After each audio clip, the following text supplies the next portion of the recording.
Okay, so I'm going to show you how to properly seat these routing bits for the Dremel. As you can see, my one here, camera needs to focus,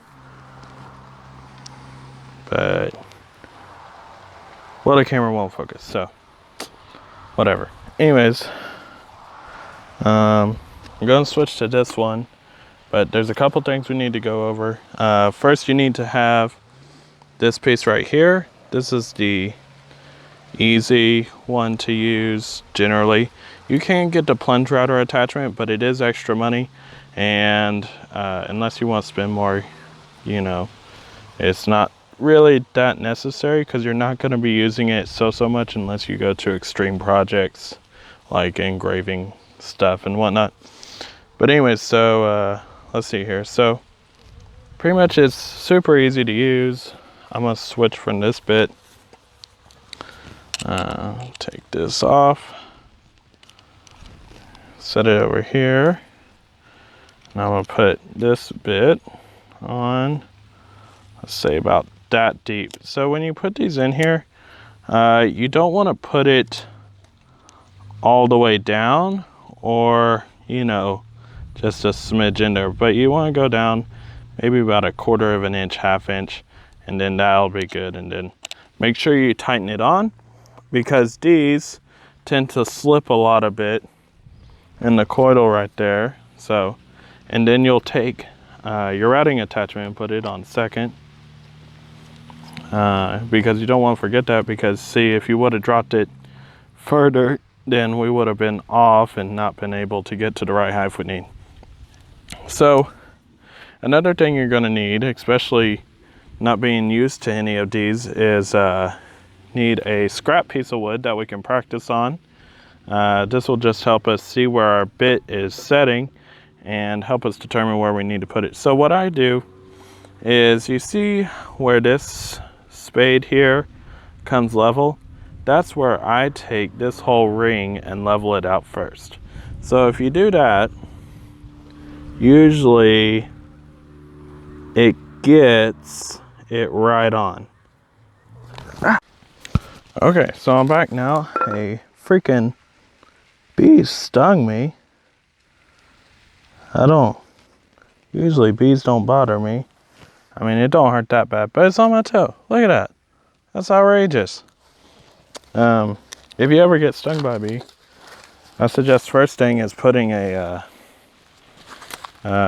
use an anti-itch spray, and its main ingredient is pretty much Benadryl, and you can get it. It's great value at Walmart. You can get it for like $1, and it works really well. It's really keeping it down, but I'll probably take an allergy pill to keep it down more. Anyways, so we got our router bit set and level. So we're going to turn it on, and when you're doing the router, you have to make sure that it's up all the way, at least at 35,000 or 30,000, especially with, you know, hardwood. So it's very easy to use. As you can see, we're just out here on a block, mostly to just get our bit set. And then I'm gonna bring my bigger piece from over here and put it here, and then cut it off and round it over like I need to. So we're gonna turn it on and see where this bit is setting. And let me get a better lower angle so that way you can see what's going on more. Let's see here. Yeah, I'd say about there. Make sure you do wear safety glasses, because unlike other routers, this one has these 2 ports that it kind of vents out of, and it'll throw sawdust straight into your eyes. So you don't want to be hanging around that. So we're going to turn it on now.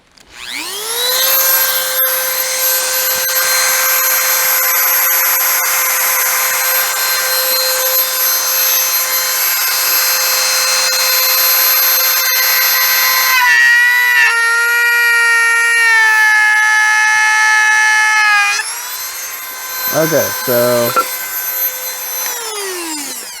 As you can see very clearly, our bit is setting way, just a little too low. Oh, if the camera will focus, it's just setting a little too low. So we're going, or well, yeah, setting a little too low. So we're going to take this, unscrew it, and lower it down on the bit just a little bit more. And we're going to see if we can fix this up. Oh, another thing is I like to use this bigger port to see what I'm doing.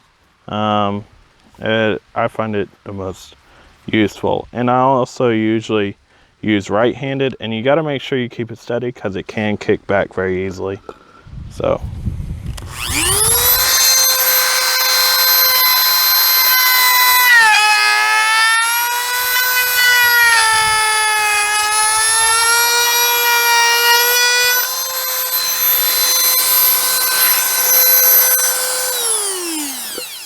I would say that's a little bit better. Let's go to another side here. So we haven't used this at all, so let's try to show you that real quick. So again,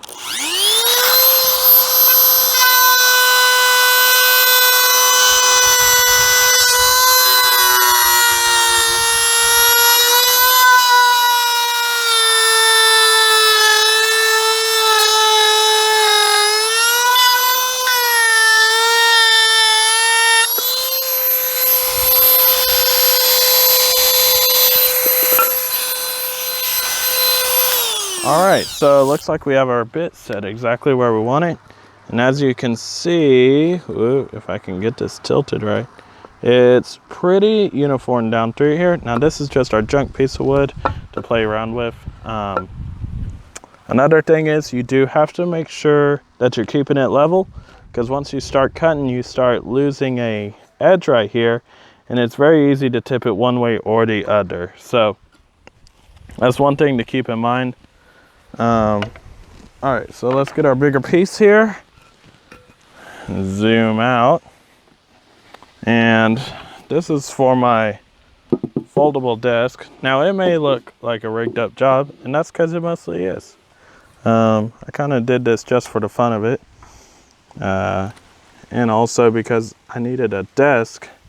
I have a desk, but it's an old antique, and so I can't really use it all that much. I mean, I can, but sometimes you just need a little something else. So we're gonna take this, turn it on, and I like to start kind of close to the edge.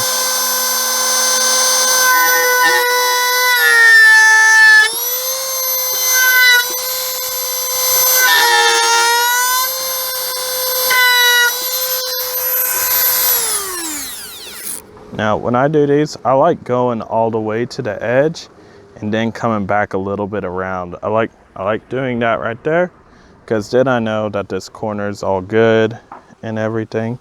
And I don't like going out one way and then, I don't know. That's just me. So, but another thing is, don't let this thing get away from you, because if it catches enough grip and you're going against the grain, or with the grain even, it'll pull it right down. Like, it'll just shoot right down, and then it will screw up your project usually. So you do have to be careful of that. So as you can see, it grabbed mine and took it that way. So go and keep a more steady hand.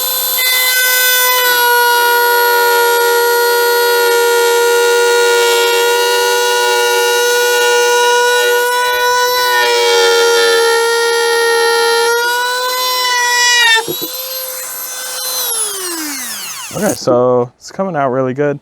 So what I do is I go over it once, and after I go for just a little bit, I go ahead and go start back, and that takes that unevenness out of it, because usually you'll get some mess ups while you're just traveling along with it.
Finally, that's done.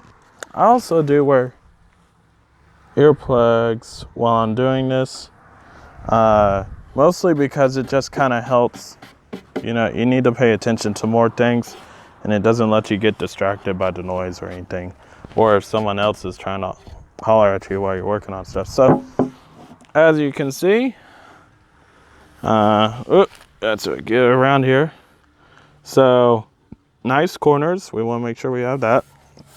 And also you want to kind of look down it, look all the way down the stretch of it, and make sure that there's no unevenness.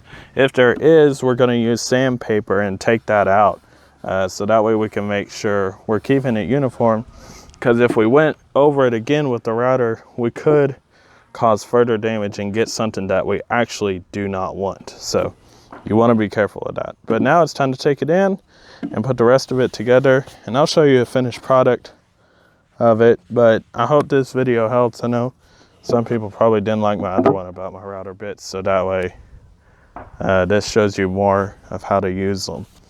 But it's really just trial and error, and you need to get you some scrap wood and try different bits and figure out what's going to work best for you. So thanks for watching.